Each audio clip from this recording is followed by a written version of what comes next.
Hi everyone, magandang araw po sa lahat, and this is the time for sharing the light.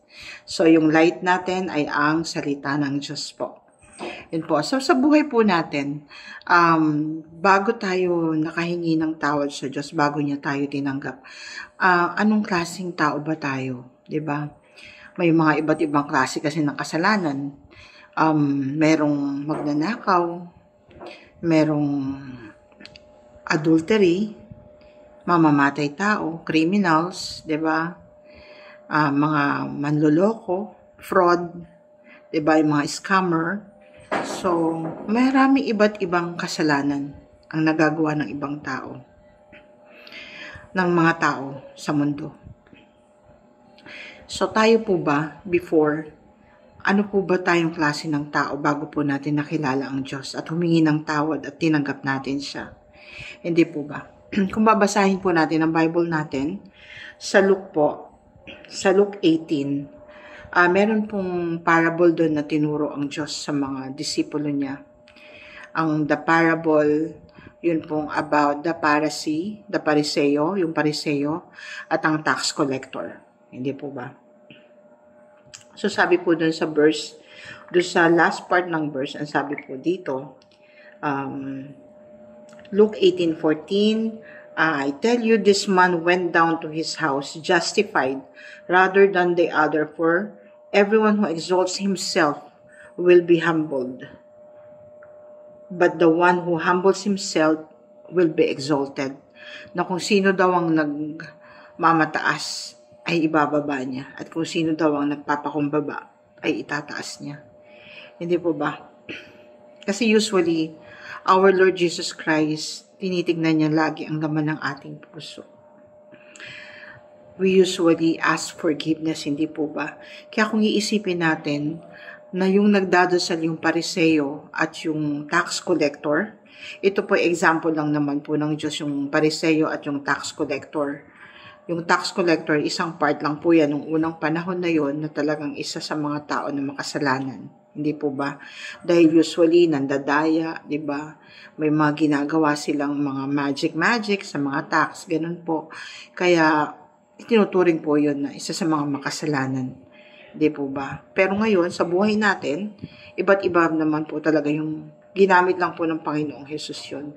Pero ito po, ang ibig niya pong sabihin dito ay yung makasalanan. Hindi po ba? Kaya kung iisipin natin, nung nagdadasal yung Pariseo, anong sabi niya? Balikan po natin ha. Tingnan po natin mabuti yung kanyang sinasabi.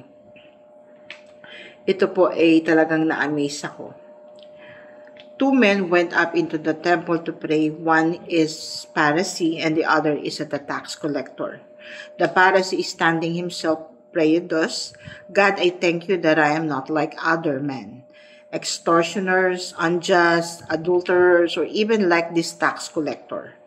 I fast twice a week. I give tithes of all that I get. But the tax collector, standing far off, would not even lift his eyes to heaven, but beat his breast, saying, God, merciful to me, a sinner.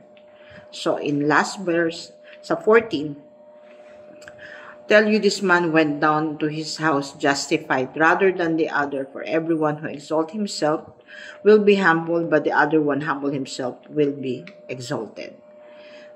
So paano po ba? Isipin natin, ang yabang niya, di po ba? Nagdadasal siya.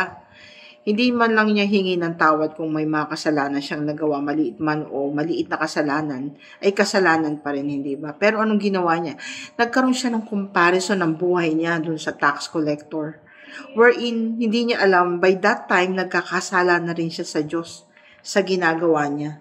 Hindi ba? Kino-compare niya.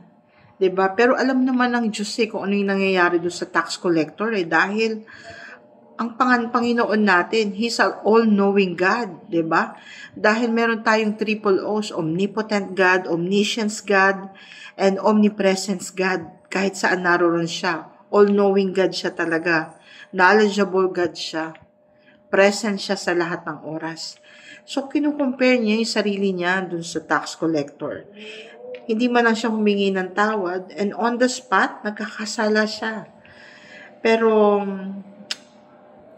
Pero Jesus said, 'di ba, na ang na-justified ay yung tax collector. Bakit? Kasi nagpakumbaba siya kay Lord. Hindi nga siya makatingin sa langit eh. Hindi siya makatingin sa taas. Bakit? Kasi hiyang-hiya siya sa mga nagawa niyang kasalanan. So talagang babang-baba siya, pinagpakumbaba siya talaga. So ganun po ba tayo sa buhay natin?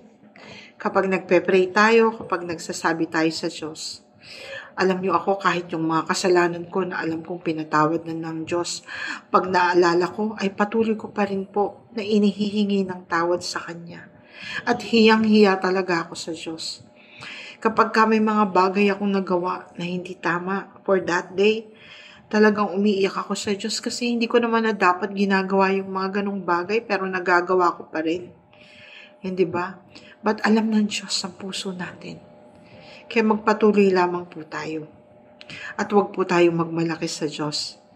Kasi being humble is an apple of the eye ng Diyos. Kaya kung gusto mo maging apple of the eye ka ni Lord, humble yourself to Him. Pray continually.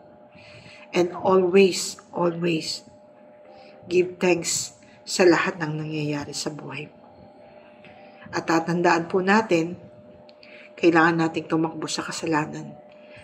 Malaki man o maliit na kasalanan, yan pa rin ay kasalanan. Kaya lagi po tayong mag-iingat. Lagi nating tatandaan yung krus. Lahat ng kasalanan dapat ay nakapako na po doon. At hindi na po natin babalikan. Maraming salamat po and God bless us all. Magandang buhay. Hanggang sa muli po.